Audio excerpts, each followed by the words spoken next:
Graduation শেষ করার পর খেতে গেছে অনেকগুলো বছর। ঢাকা শহরের ঝাঁপোষা জীবন, বাবা মায়ের হাপিত্যেশ, চাকরি বাকরি কি আর হবে না রে খোকা? খোকার শূন্য দৃষ্টি, মোটা মোটা বইয়ের পাতা ভিজে যায়। এসব অঙ্কের চেয়ে জটিল সমস্যা মিলিয়ে তাকে জিততে হবে। প্রশ্ন ফাঁস, স্বজনপ্রীতি, ঘুষ, দুর্নীতি আর সবশেষ 56% কোটার হিসেব মিলিয়ে তাকে টিকে থাকতে হবে। খোকা কাকে বোঝাবে? এই দেশে তার মেধার কোনো দাম নেই, তার কৃষক বাবার পরিশ্রমের কোনো মূল্য নেই। এতদিন ধরে অর্জিত সার্টিফিকেটসের কাগজে মূল্যও নেই কোনো মহাজনের কাছে। কোথায় যাবে খোকা? বয়স হওয়ার আগেই বয়স ফুরিয়ে যাওয়ার দুর্বিষহ তারা। তরুণ সমাজের একমাত্র ভরসার জায়গা ছিল বিপিএসসি। সেখান থেকেও এখন প্রশ্ন ফাঁস হয়। বিসিএস এর স্বপ্নে বিভোর তরুণ একদিন ভোরে উঠে জানতে পারে বিসিএস এর প্রশ্নও নাকি ফাঁস হচ্ছে। দিনের পর দিন, রাতের পর রাত জেগে পড়তে পড়তে পিঠ বাঁকা করে ফেলা এই তরুণ কি করবে? কোথায় যাবে সার্টিফিকেটস পোষা লক্ষ লক্ষ শিক্ষিত বেকার? কোথায় যাবে? সার্চ অফ মিস্ট্রির আজকের পর্ব তাদের জন্য, বাংলা ব্লকেডের জন্য। রাজপথ জয় করে ফিরে আসবে যেই তরুণ, সেই তরুণের জন্য আমাদের আজকের ভিডিও। নতুন প্রজন্মকে যে কটি আন্দোলন নিয়ে অতি সম্প্রতিকালে সরব হতে দেখা গিয়েছে, তার মধ্যে একটি কোটা বিরোধী বা কোটা সংস্কার আন্দোলন। 2018 সালের আন্দোলনের প্রেক্ষিতে সরকার তৃতীয় ও চতুর্থ শ্রেণীতে কোটা বহাল রেখে প্রথম এবং দ্বিতীয় শ্রেণীতে সরকারি চাকরিতে কোটা বাতিল করে। 2018 সালে বৈষম্যমূলক কোটা সুবিধা বাতিলের পরিপত্রের বিরুদ্ধে উচ্চ আদালতে রিট আবেদন করা হয়। 3 বছর পর আদালত এখন খোদ কোটা বাতিলের ফরমান খারিজ করে দিলেন। ছাত্রদের বাধ্য হয়ে আবার রাস্তায় নামতে হলো, শিক্ষার্থীদের দাঁড় করানো হলো আদালতের সামনে। মুক্তিযোদ্ধা কোটা বহাল রেখে অপমান করা হলো খোদ মুক্তিযোদ্ধাদেরকেই। দিলু রোড সাম্প্রতিক সময়ে সোশ্যাল মিডিয়া কাঁপানো একটি রোড। কোটা বিরোধী আন্দোলনের সময়েই ফেসবুকে দিলু রোড নিয়ে ট্রোল শুরু হয়। কোটা বিরোধী আন্দোলন প্রসঙ্গে দিলু রোড বেশ গুরুত্বপূর্ণ। এক নারীর রাইফেল হাতে তোলা একটি ছবি দিয়ে পোস্ট দিয়েছিলেন। 1971 সালে দিলু রোডে তিনি মুক্তিযুদ্ধের জন্য ট্রেনিং নিয়েছিলেন। তারপরই শুরু হয় আলোচনা সমালোচনা। অনেকেই তথ্য উপাত্ত বিশ্লেষণ করে বলতে থাকেন, রাইফেল হাতে নিয়ে ছবি তোলা ওই নারী কোনোভাবেই মুক্তিযোদ্ধা নয়।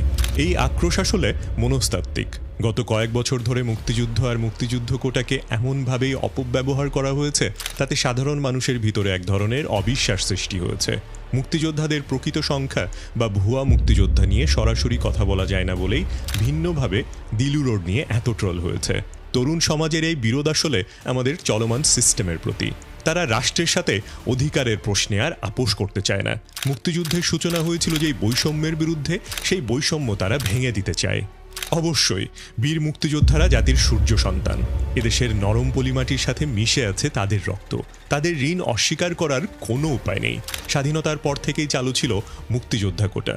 প্রথম প্রজন্ম কোটা ব্যবহার করে ভালো অবস্থান তৈরি করলে দ্বিতীয় বা তৃতীয় প্রজন্মের কোটা ব্যবহারের যৌক্তিকতা কোথায়? সরকারি তথ্য বলছে, স্বাধীনতার পর 1972 থেকে 1976 সাল পর্যন্ত 20% পদে মেধার ভিত্তিতে নিয়োগ করা হতো। বাকি 80% পদে কোটায় নিয়োগ হতো। 1976 সালে মেধার ভিত্তিতে নিয়োগ 40% বাড়ানো হয়। 1985 সালে প্রথম ও দ্বিতীয় শ্রেণীর পদে 45% মেধার ভিত্তিতে নিয়োগের নিয়ম চালু করা হয়। বাকি 55% অগ্রাধিকার কোটায় নিয়োগ দেওয়া হয়।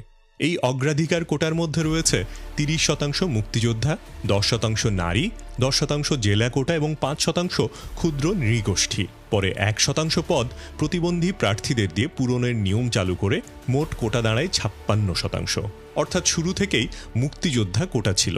পরে এ কোটায় মুক্তিযোদ্ধার সন্তান এবং তারপর নাতি নাতনিদের যুক্ত করা হয়।